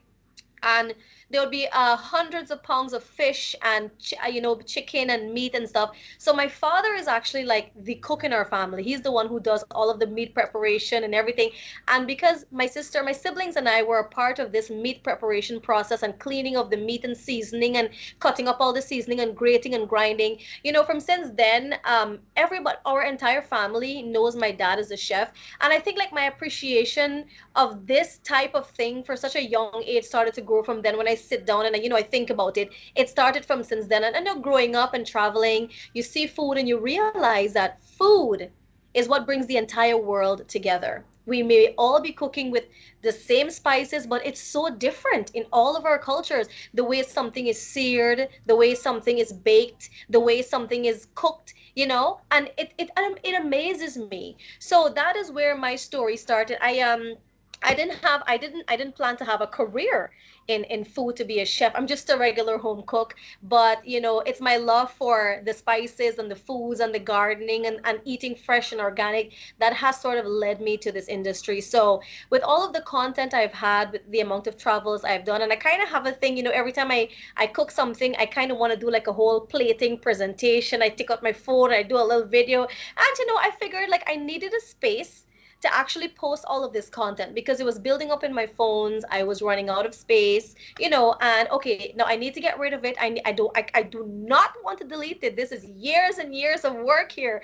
So I figured, what? I am going to launch a page to finally share all of my food and travel content. And that is how 3 years ago, the brand Surida Foodie was born. When this was launched, I had no expectations. I had never even thought so far that this was going to become a brand. It was just me not wanting to post all of this stuff on my personal page because I use that page for basically work. So I didn't want to post all this unnecessary stuff. People would be like, "Oh, but this is not your radio, or this is not television. This is not your business. This is just a hobby. So why not create a separate space for the hobby?" The hobby turned into be the main source of income today. So that's actually very funny. So yes, that's just a little background into who I am. I am a radio and television personality in Guyana. I am a content creator. I am also a business owner. And amongst that, I do several other things like hosting, working along with companies for corporate team building activities and that kind of stuff. So quite a lot of fortes. But my hobby is food and travel, and that's basically in essence what Suri the foodie is. All right, so it was a hobby. This is all a hobby, a passion. So let's talk a little bit about if I have any prior culinary experience or training before starting this business. So, like I said, Correct. in the inception, this was never supposed to be a business. It just started as a hobby, my passion for food and travel. And then I'm just making videos, learning how to use these apps and all these CapCut and all these everything, and making my little errors here and there and putting things out and doing my. But at first I never used to do the voiceovers because, like I said, I was just learning on the way, until one of my friend commented and said, "Sarida, but you have a good voice. Why do you not do the voiceovers?" So a couple of months into content creation, I started putting my voice over the videos, and then before I knew it, a bunch of companies started reaching out to me, and I'm like, wait a minute, what did I do? Like, I never expect, I don't even, when they first reached out to me, I didn't even have a clue what they were talking about because I didn't even know this was a thing. Like, content creation was fairly new 3 years ago. I mean, it was happening around the world, but in Guyana, we were now getting into this. If you tell somebody you're creating content, they would laugh at you, like, is that a real job? Right? So it's like, I didn't know. I see companies coming out to me like, okay, how much would you charge us to do this video? I'm like, I don't even know how much I should be charging. I don't know. So it's all just a funny story how this all, became a business. Did I have any prior culinary experiences? No. I was just a normal home cook who played around. So I have this thing that I do. Every time I travel to a country, I always like to buy their spices because when I return to my country, I would try to use the spice, especially if it's one or two things that I particularly like. I would try to remake it, but of course, try to authentically remake it, And so I'd buy their spices and their whatever and come home. And so now I have a plethora of spices in my house. And, I'm practicing, I'm experimenting, I'm tasting, and that's how it all started. So no, I did not have any prior culinary experience, and I'm happy to be sharing and telling you this because I don't want you to feel intimidated that you cannot be something that you want to be just because you do not have the experience. What you can do, and what I would advise you, is that if you have a genuine interest in a field or an area, and for today, this purpose is the food industry, I would say do your homework. Follow content creators that you think are posting the content that you can relate to. Watch the Food Network, watch the YouTube, watch all the TikTok. Today we have all of this at our fingertips. This is not like the 1980s where you didn't have all these things and somebody got to pass along this knowledge to you. It is literally all there. So I would say, if you do not have the necessary training, you don't have the degrees and the certifications to your name, that is not important. I honestly do not think that's important. What is important is your passion for doing what you do. And if you can do that well, I think that's what's most important. So that's one takeaway I want you to take away from today. Should I ask questions now or just leave it for until the end?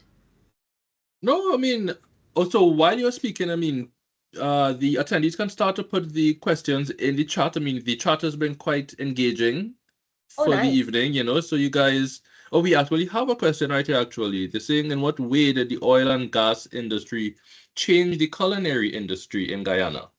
You know That's an that that's excellent booming right question. now. That's an excellent question, and I'm happy that you asked that question. It's important. The oil and gas industry has really impacted the food industry in Guyana because of the inflow of all of these foreigners.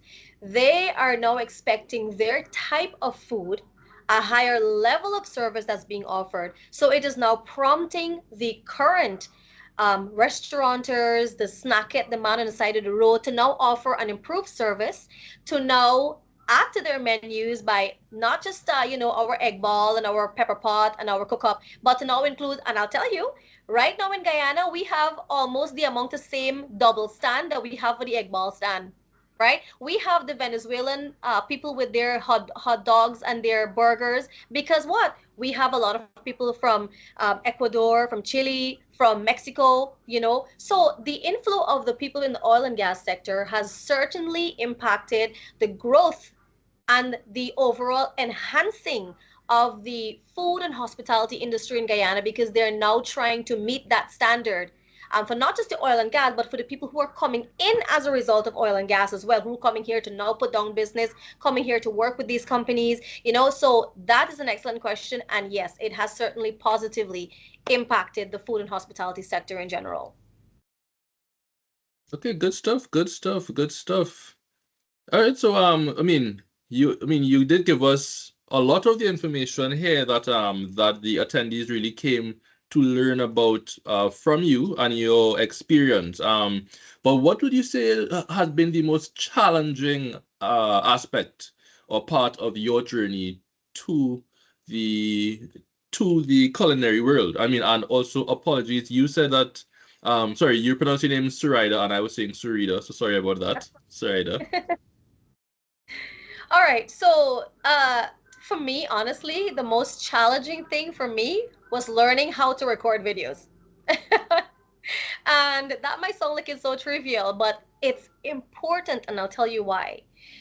If you were to have two videos side by side, and one was a really bad quality, very badly recorded, and the other was very professionally done with a camera, nice lighting, which do you think you'd be inclined to look at? Obviously the one that's professionally done. Not so? Or unless you watch the other one, if it's probably somebody that you know and you like their videos. But that's besides the point. Fair I'm just enough. saying for the purpose of professionalism, right? So I had to learn how to use, I mean, I knew to take good photos. So the only challenge I had was, I mean, I knew how to cook. I knew how to, I'm in the business because I have a business, media and all that. I'm in the business of marketing and sales. So I knew how to push products. I know what people want to see. But what I didn't know was how to record it in such a way that would be enticing to people, that would make you want to watch. And you do know that social media has a 3 second focal point. If you in 3 seconds you can capture your image, that's it, they're gone, scroll, right? So that was my challenge. I had to learn how to do all of this, make it in such a way that people actually want to watch.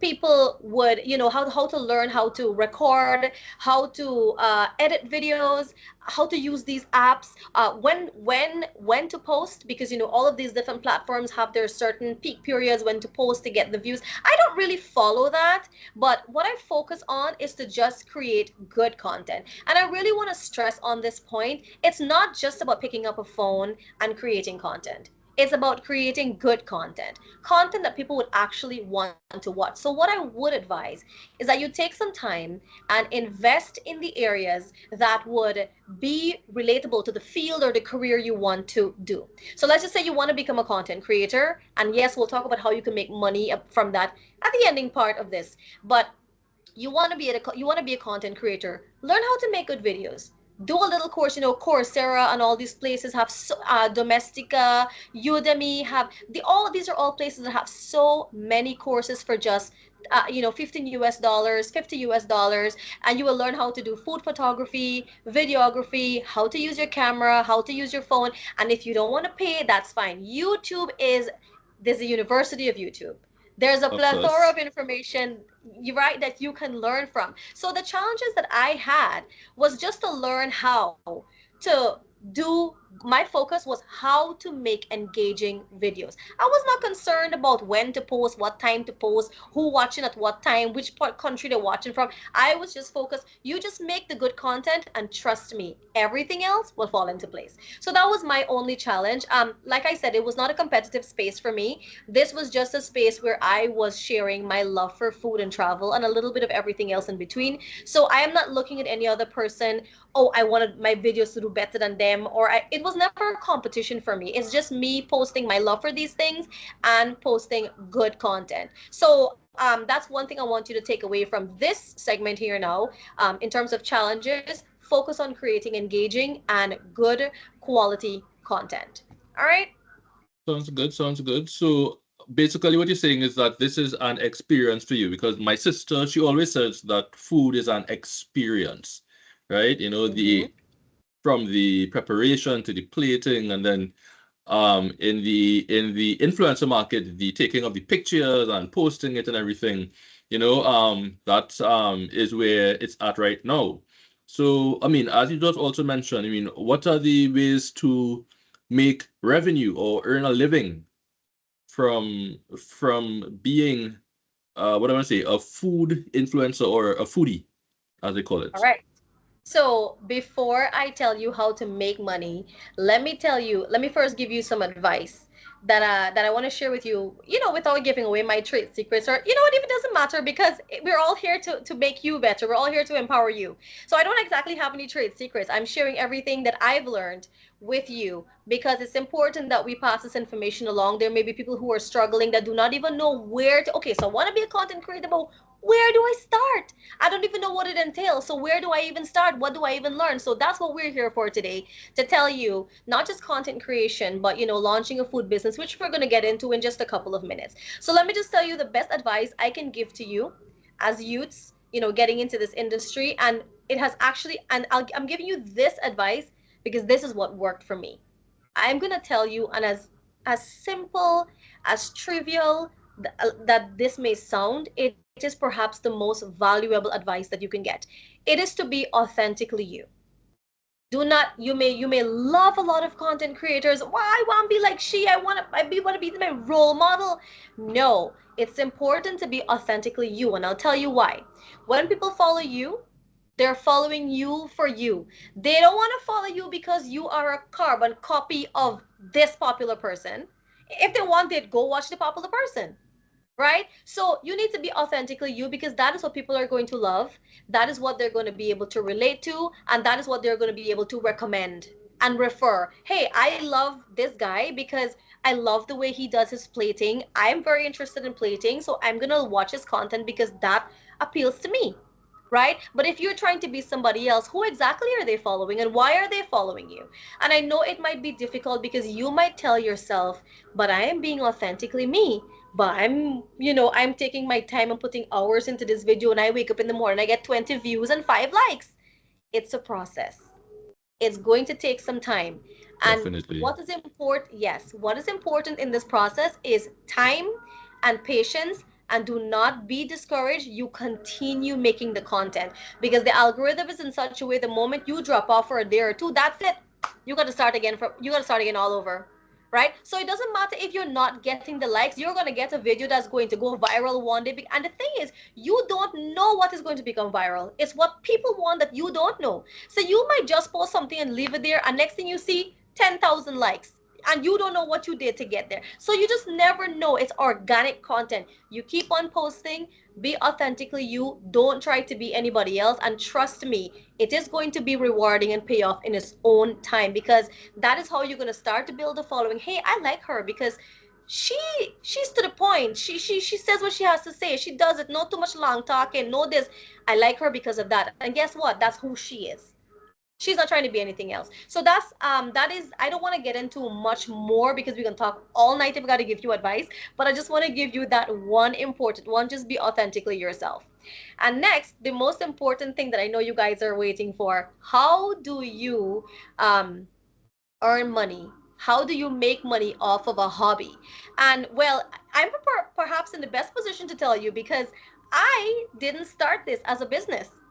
But in just a couple of months, it became commercialized from then to now, 3 years later. And it is now one of my highest sources of income. And guess what? I did not plan it. It is all unplanned. But all I did was focus on being consistent, and I was authentically myself, and I made, I think, good content. At least that's what I was told. So obviously these brands started coming to me because they liked the content. So I'll give you two examples actually. One, just last week, I signed a contract with one of the biggest companies in Guyana to promote content for them. And when the CEO and I met, he said he didn't have to, but at the end of it all, he said to me, I'll tell you why we chose you. And I said, why? He said, because there were many other persons in Guyana, influencers and content creators, who had a much bigger platform than I did, who had a much bigger following, and who was in this business for much longer than I was. But they said that because I was not in the drama. And I immediately knew what they meant, because persons are getting in their own little fight with other creators and throwing shade on this one or getting political. And I never realized until he mentioned it that it was actually true. But being in media and being in radio and TV, we've always learned to not get political, to not get into drama. So I've learned that from all of my years and being in the media. So when I applied it to my work, it wasn't something I needed to do. It was something that was already in the back of my head. But I didn't realize that people were actually noticing that. That's one example. Second example, I met someone else the other day and they said to me, we love your content and we're sponsoring you because we love that you are direct, you're to the point, you're genuine, and you say what you have to say. It's no long talking, it's no sugarcoating. You don't, I'm not gonna always tell you, oh, the food is always nice. I'll tell you if it tastes bad, because it's for you to, for people to know, and also for you to improve your service. Right? And I Of didn't course. realize that people were noticing these things. I was just being, like, again, authentically myself, but that's what's actually selling. So for you to make money, it is very possible for you to generate an income, a sustainable income from content creation and from the food industry. I'll tell you spin-offs from that in just a bit, but it is possible. It may not be a lot from the start, depending, of course, who is coming your way, who's asking you to endorse their product, who you become a brand ambassador for. And these are all possibilities of content creation and coming out from the food industry. You could be brand ambassadors. People will ask you to endorse their product. You might be asked to be at events, to be judges, to make an appearance, to say something, to give advice, to speak to youths, and that's how you make money. And I'm also going to tell you another thing. Do not sell yourself short. If you know that you have put 10 years into this, 5 years into this, you have to learn when to do free things and when to charge. Also, if you just started, please don't get ridiculous and charge people too much money. Right? You charge according to what you think you're worth, right? I've seen people in this industry for so long and they're still struggling and they're so good, but they just don't know how to market themselves properly, and they're being taken advantage of, and they're being asked to provide services and not knowing how to charge for their services. So we can talk about that in just a little bit. Oh my God, there's so much to talk. We might have to have a second session. But anyway, you can make money. Just keep creating excellent content and be consistent, and the right people are going to reach out to you. And also networking. Chef Simmone mentioned it, and I'm just going to echo her sentiments and just remind you again. I am sort of an introvert when I have to be, but I'm also an extrovert when I need to be. So it's important for you to put sometimes your personal side to you aside and realize that in this industry is who know who. Whether we like it or not, that's the business of who know who. And if you don't network and people don't know who you are and your services and your pages and your content, people would not know who you are. And you know what they're going to do? They're going to keep on going to the people that they constantly see, that they constantly know, because you know why? They're the persons that are in the space.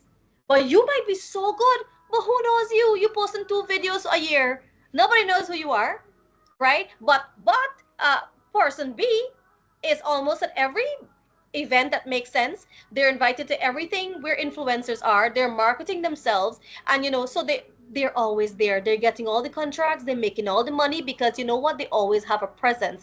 And that's the important word, a presence. Nobody's asking you to put your personal self out there. Your professional side is what's important. So network. And if you're not being invited to all the important events, that's fine. That's going to come when you start to have a presence, because when you have a presence, then everybody else will start to notice you. And that's how you grow, and that's how you start to earn an income, and that's how this career can become sustainable in terms of finances. So I hope that I'm making sense to you guys Yes, today. And like I yes. said, it's a process. Definitely, definitely. A lot of sense. I mean, great advice, as Chrissy is saying here in the chat. But what I also just wanted to finally ask you here is the what do I say? So the old future. So maybe 10 years ago, the future would have been the technology, the social media, and so on and so forth. But from here in 2024, where everyone is on TikTok and the content creators are growing, what do you think is the future of the food industry, especially from the marketing side? What do you think is the future? So let me just start by answering this question by telling you food is not going anywhere. We have to Of eat. course, We of have to course. live. And we're in the age of technology where I'll be very honest with you. If I'm going to a restaurant, the first thing I'm doing is checking on TikTok to see who would have done a review of that place because I want to know what's the thing I should order, what's the best selling item, what I should stay away from, what's the best drink, right? Also, if I can't do that, I'm going to go on Google and maybe go to Yelp and see what are the reviews or like I have reviewed several businesses myself, right? So food is not going anywhere and the food industry is only going to boom. So if content creation or launching a catering business, oh, by the way, let me just quickly say that before I continue answering this question. So I started off as just creating content, and then bops, there goes a catering business. I launched a catering business because of what? What should I say? How good it was to me, the industry was to me, that I was getting all of this requests to provide this food and provide this service. And then that was how I launched a catering company. I've always wanted to, but now the success of my brand, Surida Foodie, has now catapulted me into launching a business off of my own, right? So from this content creation can come so many ways that you can make money. First of all, second of all, I have a media company. So this Story the Foodie brand has also caused me to launch a media company because guess why? Brands wanted to work along with me, but they also wanted me to market their companies and their products for them. So then I started doing radio voiceovers, video ads, social media packages, social media marketing, and managing their pages, a catering business. So those are just a couple of the ways that you can make money from this industry. There is no limit. Really and truly, the sky is the limit. So you don't have to Definitely, just do one definitely. thing. You can do so many different things to earn money. It's a spin-off. You have to learn how to diversify. You have to learn how to keep up with the trends. And if you're staying in one thing, it may work for you if that becomes like a specialty something, but you have to learn how to milk what you're doing and also be able to offer other services that people are now requesting.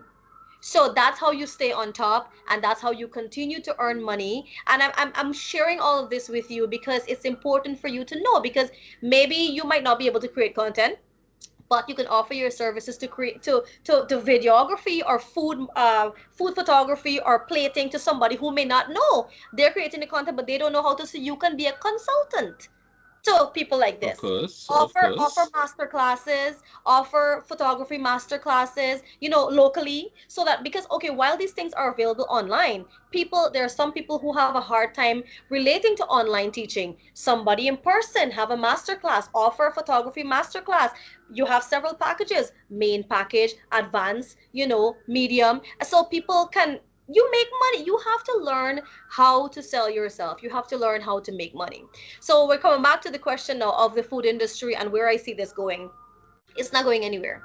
So if you want to make money and you want to start with content creation, you start now. Because for the next couple of years, I envision, I'd say the next 3 to 5 years, this is only content creators, influencers is only going to grow. Because for the last 3 years, it has been growing and I see it being that constant for the next couple of years. Of course, other things are going to come into play. We don't know what yet, but master this and I'm pretty sure that transition is going to be easy as well. But if you're now learning when that transition is coming, you may be left behind. So that's where I see the food industry growing. From TikTok, I've seen so many small businesses be formed, especially since COVID. We've seen the formation of so many small businesses, so many online businesses. You see people who have their 9 to 5, but guess what? They have a TikTok shop, right? Or they have a small A business that sells TikTok shop. donuts, yes, or cupcakes, or they create rugs, or they're doing crochet. So there's so many ways that you can. And if it's one another advice that I'm going to give to you, you're never going to make it if you have a 9 to 5 unless they're paying you a handsome amount. Please learn to the 4 hours that you're watching your favorite television series. Please put that into opening a small business. please put that into learning and investing into yourself, because it's important that you do not depend on only one source of income. Today, inflation is there, especially in Guyana. We have inflation, but our taxes are still the same. The cost of living is going up, but we're still working the same amount of money. So if you want to survive and you really want to be the one to break away from that, you have to learn how to maximize your time and how to earn from your time. So that's my little contribution there. And lastly, I want to just give a few words of advice to you real quickly. And these are some of the important things that I want to leave with you today.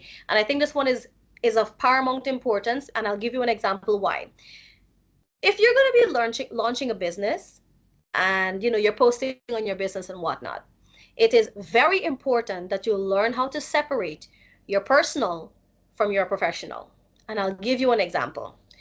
A friend of mine has a food business, and she has a food page. She has a food page. She has a food presence on TikTok, Instagram, and whatnot. And she was asked to do a lingerie photo shoot. And the lingerie photo shoot videos and photos she posted on the food page. Now, some people may not see anything wrong with that, but professionally, it shouldn't be. And it's not just that, but if she goes out with her boyfriend, she's posting it on the food page. If she's celebrating a family's birthday, it's on the business page, right? So it's important that you learn how to separate your personal life, especially if you cussing down somebody and you and somebody got a vibe and you throw in shade. Please don't do it on your professional page. The first thing you have to learn, especially if you're going to be different and you're going to be standing out and you're going to be unique and you want to grow in this field, is you have to learn how to keep it professional. And keep it professional in that way. Secondly, is that you have to learn how to speak to people. You have to learn how to say things in a subtle way. You have to learn how to speak very pleasantly to people who are knocking you down, all the naysayers. You have to learn how to very nicely say X, Y, and Z. If you're going to be fighting down and cussing down people and using obscene languages, you're going to flop faster than you know. So, and I know that this may be testing a lot of your patience, but you have to learn. You got to just ride it. You got to just know when to, how to be professional, and ask for help. If you don't know, how should I reply to this person? Or don't reply at all, you know, or block the person if it's a constant person that's, irritating you, or really touching your buttons. You have a right To to block this protect your person. peace. Yes, right? But the Correct. important thing is to be professional. Keep your personal away from your business thing, and also learn how to deal professionally with people. Learn how to dress, learn how to read the room, learn how to network, and just learn in general how to communicate. It's important, because if you have customers who are messaging you, yeah, we want. Now we ain't gotta, so you have to learn how to also speak to people, right? So like there's so much to take away, but the one advice I'm going to just encompass everything into one and tell you that the most important advice is to be authentically you, is to learn how to be professional, and to keep on investing in yourself. Learn how to speak, learn proper words, learn your sentence, your sentence formation, your grammar, learn how to write, learn how to be professional responding through emails, learn how to keep it professional between you and a client, do not overstep, learn your boundaries. So these are little areas that would help you to be professional. It's not just about launching a business, it's not just about launching a food business, but also learn the ins and outs of a food business. Learn how to dress professionally, learn how to, always have on your glove, always have on your head, you're covering your head, always keep your place clean. These are all little things that you may think are trivial, but it's very important because it's all adding to your brand, and it's all adding to your service. I think I've shared a lot of things for today. Like I said, I may need a second session because All I have so much valuable to stuff. share. All valuable stuff. Very, very, very, Thank you. very I valuable. appreciate Very, it. very appreciated. Right.